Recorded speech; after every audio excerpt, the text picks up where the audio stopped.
Saúde os irmãos com a paz do Senhor, amém? Estamos alegres de poder estar na casa do Senhor para louvar e glorificar o seu nome. Nós vamos abrir a nossa Bíblia no livro de Isaías, capítulo 9, 2 ao 7.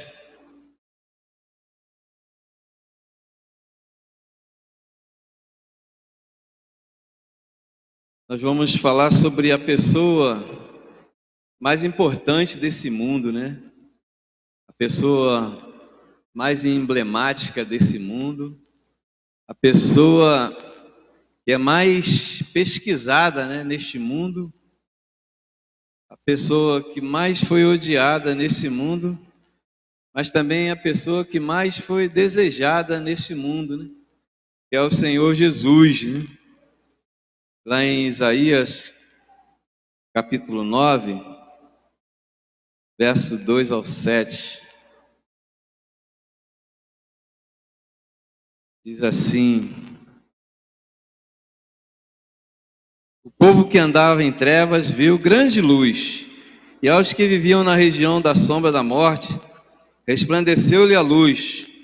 Tens multiplicado este povo, a alegria lhe aumentaste.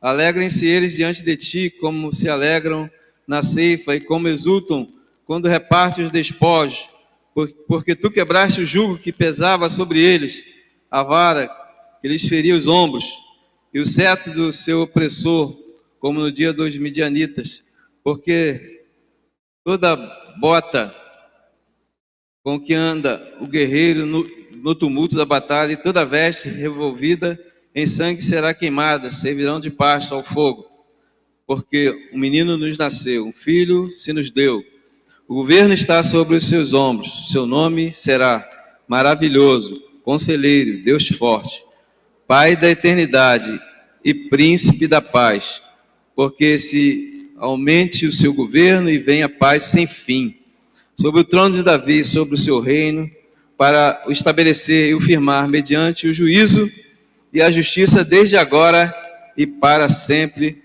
O zelo do Senhor dos exércitos fará isso.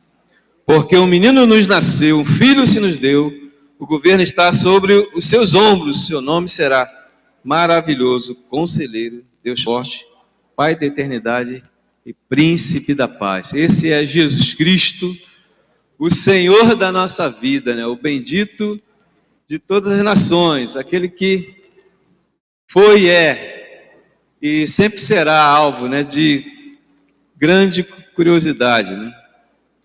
Jesus, ele é sem igual, né? Mas quem é Jesus para nós, né? Quem é Jesus para nós, né? Quem é o Filho de Deus para nós? Quem é este grande homem para nós, né? Por que ele nasceu, né? Jesus, ele teve que nascer, né? Porque senão a palavra de Deus ela não ia ter condição de chegar até nós, né? Jesus, ele teve que entrar no mundo como qualquer homem, porque se Deus falasse diretamente conosco, nós seríamos totalmente consumidos, né? Nós seríamos totalmente, né? Nosso universo, né? A nossa galáxia seria completamente extinta, né? Do céu, completamente extinta, né, do universo. Por isso, ele precisou nascer, para que ouvíssemos a voz de Deus claramente.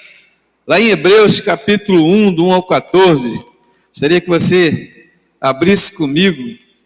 A palavra de Deus, ela nos fala assim, do 1 ao 14, diz assim: havendo Deus outrora falado muitas vezes e de muitas maneiras aos pais pelos profetas, nestes últimos dias, nos falou pelo Filho, a quem constituiu o herdeiro de todas as coisas, pelo qual também fez o universo. Ele que é esplendor da glória e a expressão exata do seu ser, sustentando todas as coisas pela palavra do seu poder, depois de ter feito a purificação dos pecados.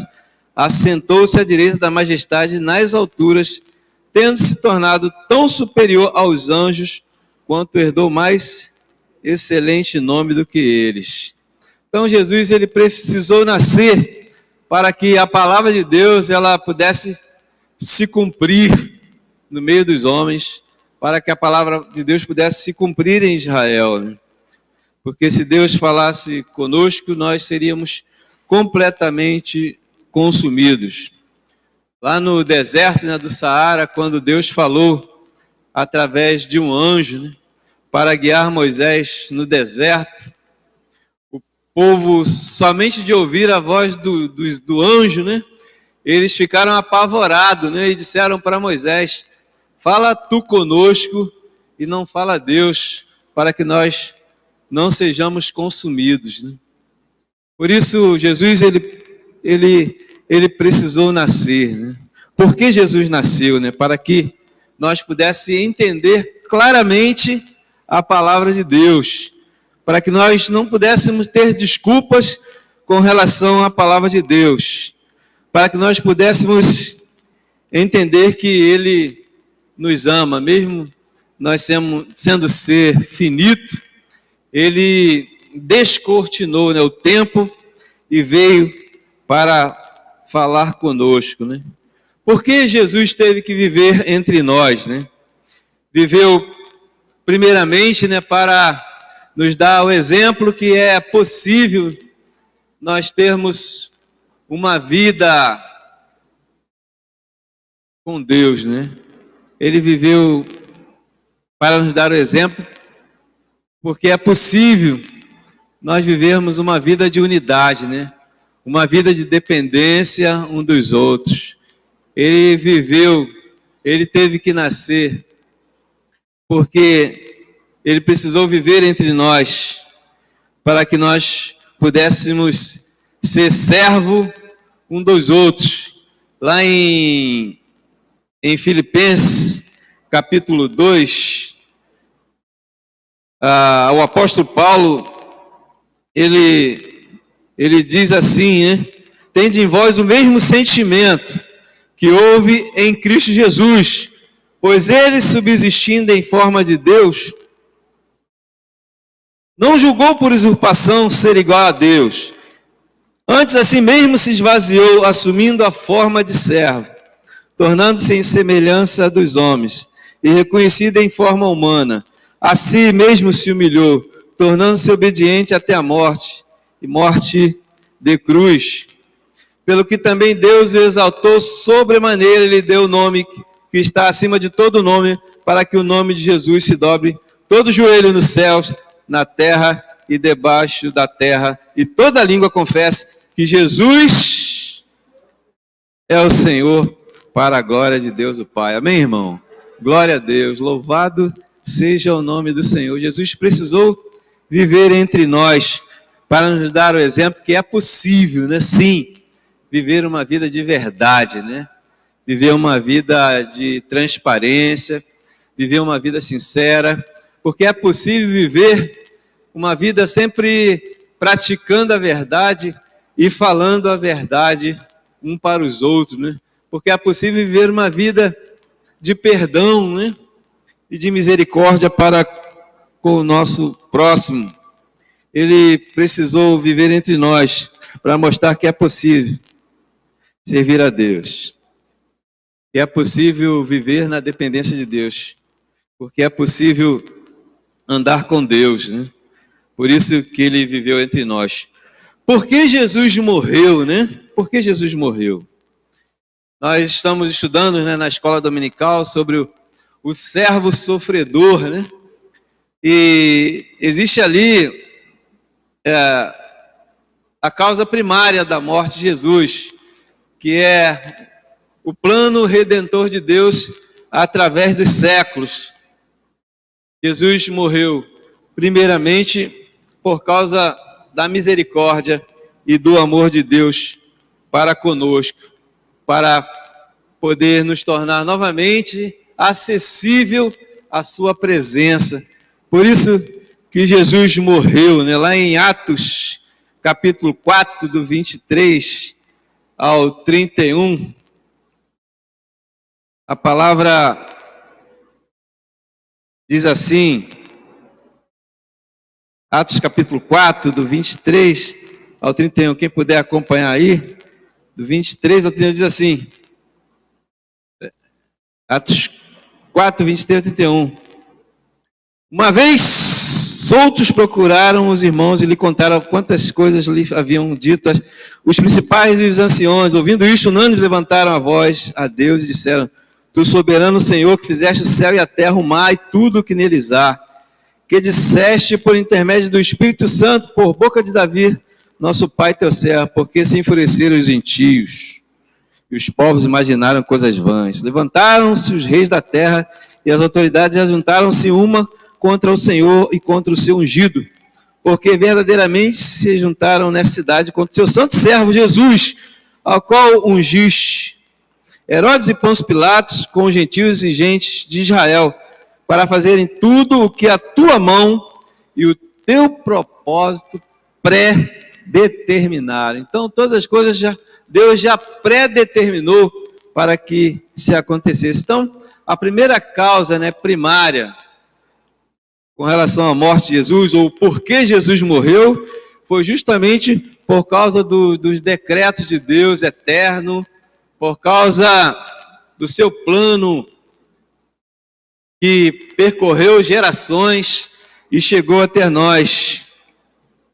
Ele morreu justamente por isso, para fazer expiação pelos nossos pecados.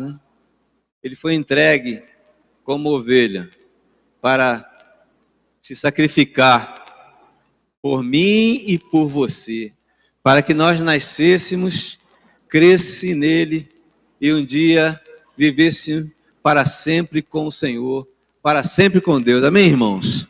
Ele é a nossa esperança, glória a Deus. Louvado seja o nome do Senhor. Ele é a razão da nossa fé, ele é a razão de nós não vivermos desesperançados no mundo. Ele é a razão de nós um dia vencermos a morte, porque ele fez assim expiação por nós. Jesus morreu para derrubar, ou para tirar o escrito de dívida que existia entre nós e Deus, para remover a barreira que impedia o perdão. Louvado seja Deus. Jesus morreu por causa disso, para fazer expiação. E a expiação, ela teve um papel importante na vida de cada um de nós, porque ela foi primeiramente moral, porque ela se originou no amor de Deus. Lá em João 3,16, a frase célebre diz assim, porque Deus amou o mundo de tal maneira que deu o seu único filho, para que todo aquele que nele crê não pereça, mas tenha a vida eterna. Amém? Glória a Deus por isso. A expiação também teve um papel legal, porque ela visou cumprir toda a lei que nós não podíamos cumprir. Lá em Mateus capítulo 5, 17, Jesus disse: eu não vim para destruir a lei, mas para cumprir. Eu não vim para destruir a lei, mas para cumprir. Jesus veio para cumprir a lei que nós não podíamos cumprir. Os judeus até pensaram, que a lei, ela tinha o poder de dar salvação, ou fazer com que eles pudessem ser distintos, de todas as nações. Mas a lei, na verdade, tinha um papel que era mostrar para ele que eles estavam feios diante de Deus. A lei vinha para condená-los, porque não tinha condições de cumprir toda a lei, e se esbarrava sempre num tio da lei, e por isso a condenação vinha. Então ninguém poderia cumprir a lei, mas Jesus cumpriu a lei por nós. Amém, irmãos? Louvado seja o nome do Senhor, porque ele cumpriu a lei por nós. A expiação também teve um papel legal, sacrificial, porque Jesus, ele se ofereceu a si mesmo como sacrifício. João Batista foi um dos primeiros a perceber nitidamente e claramente isso, quando ele viu Jesus Eis o Cordeiro de Deus que tira o pecado. Eis o Cordeiro de Deus, né, que tira o pecado do mundo, né? Deus revelou para João Batista. Então Jesus, ele, como sumo, né, sacerdote, ele ofereceu a si mesmo como sacrifício por todos os nossos pecados, a fim de nos remir da culpa, a fim de que pudesse novamente tornar favorável a Deus, a fim de podermos andar de cabeça erguida, sempre olhando para frente, sem temor, né? Sem medo, sem depressão, sem ansiedade, confiando sempre nele. A expiação também teve um papel comercial, porque ela foi um resgate pago, né? Ele não veio para ser servido, mas para servir e dar a sua vida em resgate de muitos. Assim diz a palavra de Deus, né? Ele pagou o preço, né, que nós não podíamos pagar, né? Ele primeiro nos criou, nós nos afastamos, depois ele veio e nos comprou, né? Ludgero Braga usa até uma expressão, né, como se fosse um garoto que construísse um barquinho, né, muito bonito, e de repente, brincando no córrego, o barco foi levado, e ele procurando o barco, depois encontrou o barco numa loja, né, de penhores, né, para venda.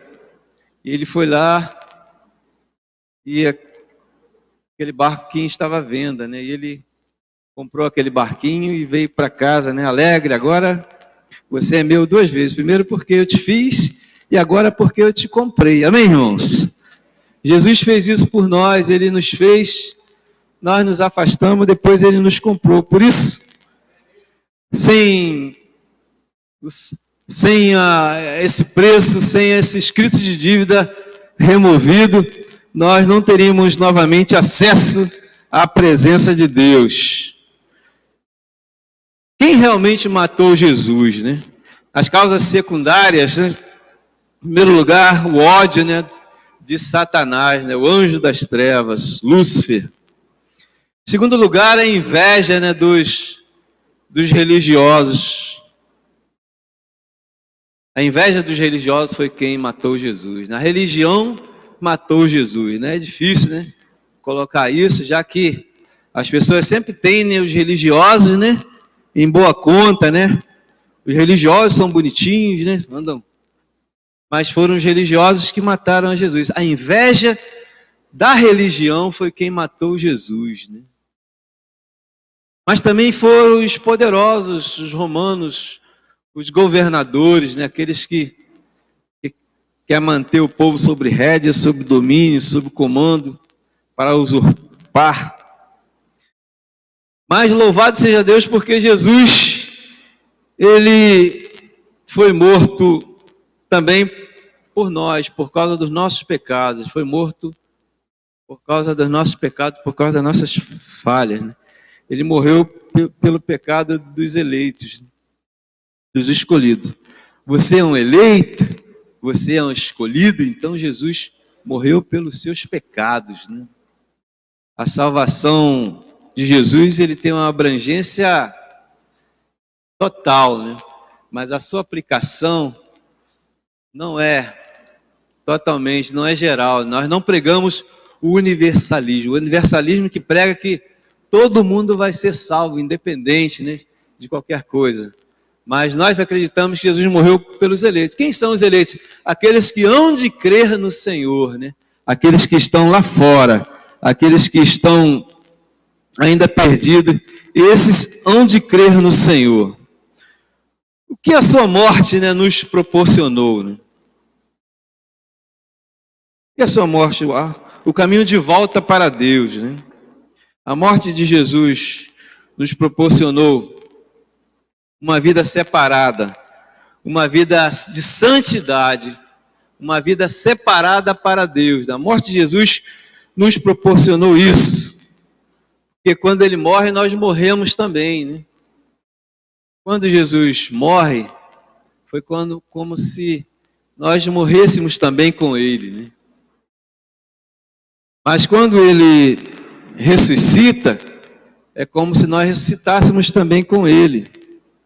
A morte de Jesus, na verdade, ela proporciona a nossa vida. Porque quando nós estamos mortos, aí é que estamos vivos, né?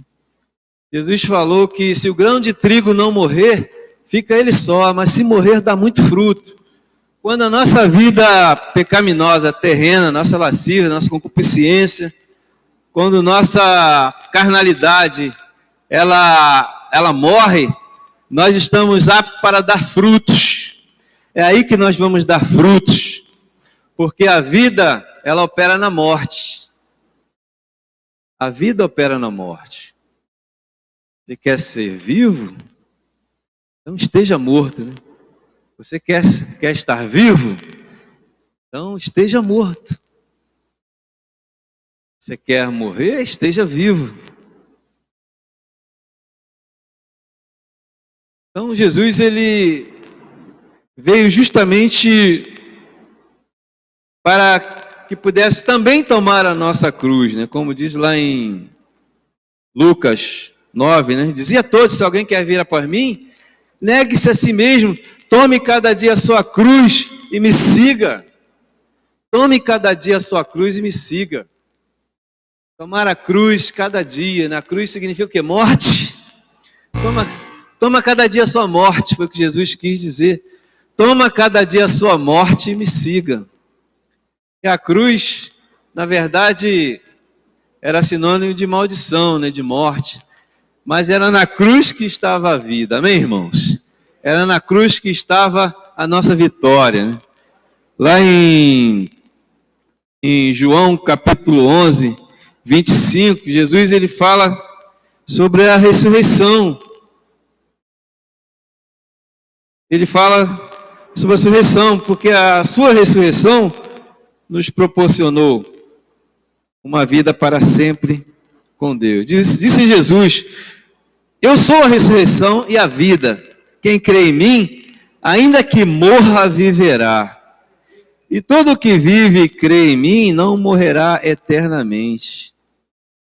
Então Jesus, ele veio, viveu, morreu para nos proporcionar, para viver uma vida ressurreta.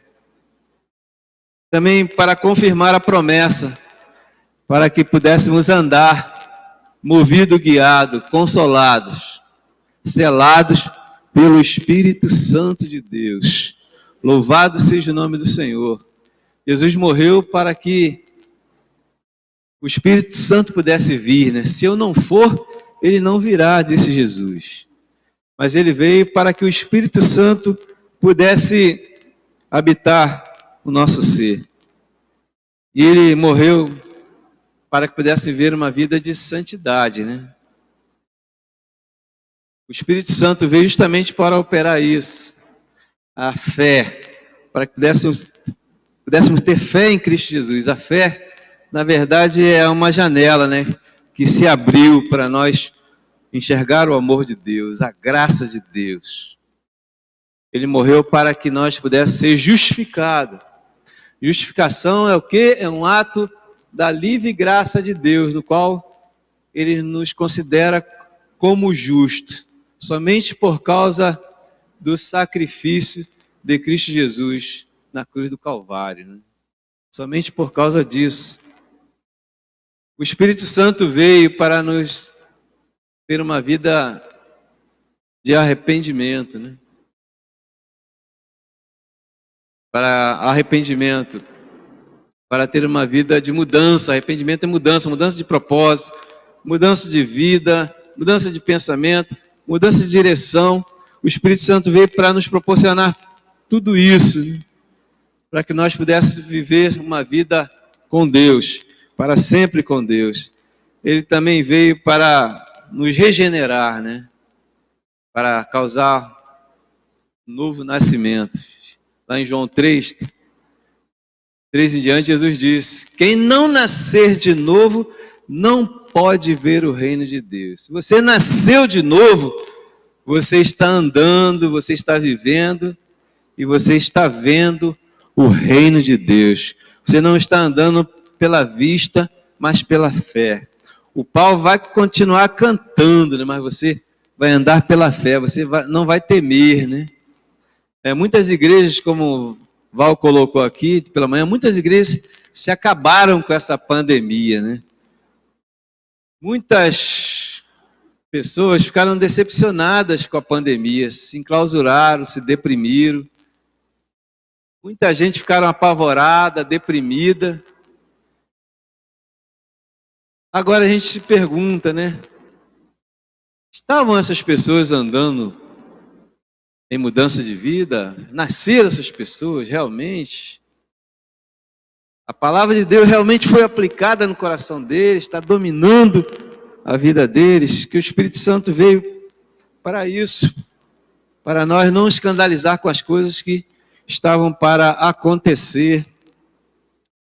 O Espírito Santo, ele veio para nos santificar. Foi o que Jesus disse lá em João 17, verso 3 em diante. Ele fala que para que nós pudéssemos ser um com Deus, né? É por eles que eu rogo, não rogo pelo mundo, mas por aqueles que me deste, porque são teus. Então ele continua dizendo: quando eu estava com eles, guardava-os no teu nome, que me deste, protegi-os e nenhum deles se perdeu, exceto o filho da perdição, para que se cumprisse a Escritura. Mas agora vou para junto de ti, fala ao mundo para que eles tenham o meu gozo completo em si mesmo. Verso 16 diz assim: eles não são do mundo, como também eu não sou, santifica-os na verdade. A tua palavra é a verdade. Amém, irmãos? O Espírito Santo veio para que pudéssemos nos santificar na verdade, nos separar na verdade, né? Viver a verdade, incorporar a verdade. Nossa mente, nosso coração, nós precisamos estar entranhados da verdade do Senhor para podermos viver uma vida com Deus, né? E para sempre com Ele. Então a santificação, na verdade, é um processo que dura a vida toda, né? É a única coisa que é proporcional, né? Dia a dia você tem que caminhar nela, se separar nela, né? A santificação, na verdade, é a ação, né, do Espírito Santo que requer a nossa contribuição. É o único ato da salvação que requer a nossa contribuição é a santificação, né? A santificação nós devemos buscar, porque sem santificação ninguém verá o Senhor, né? Lá em Hebreus 12, 14 diz: segui a paz com todos e a santificação, sem a qual ninguém verá o Senhor. Você quer ver o Senhor todos os dias, quer sentir a sua presença, quer sentir a sua paz, quer sentir a sua graça? Então se santifique, né? Se separe, negue a si mesmo a cada dia, tome a sua cruz, negue os sentimentos ruins, perniciosos, né, de mente, de coração, e siga ao Senhor, abençoe e não amaldiçoe, né? Fale bem e não fale mal, ore. Então esses caminhos são os caminhos que requer a nossa contribuição. Mas a justificação, a fé, o arrependimento, tudo isso o Espírito Santo proporciona para nós. Mas a santificação nós precisamos buscar, porque sem santificação ninguém verá o Senhor. Amém, irmãos? Que Deus aplique essa palavra em cada coração. Que você saia daqui nessa noite pensando: Jesus é tudo, Jesus é tudo, Jesus, na verdade, Ele é tudo. Ele realmente, Ele é tudo. Ele é o tesouro precioso, Ele é a dracma que é comparada, né, na parábola da dracma. Jesus, ele é tudo, né? Ele é a preciosidade que nós temos. Nós não devemos jamais perdê-lo de vista. Fique com Jesus para sempre. Não o perca nunca de vista. Saiba quem Ele é. Ele é o Senhor da nossa vida, Ele é o Senhor de todas as coisas.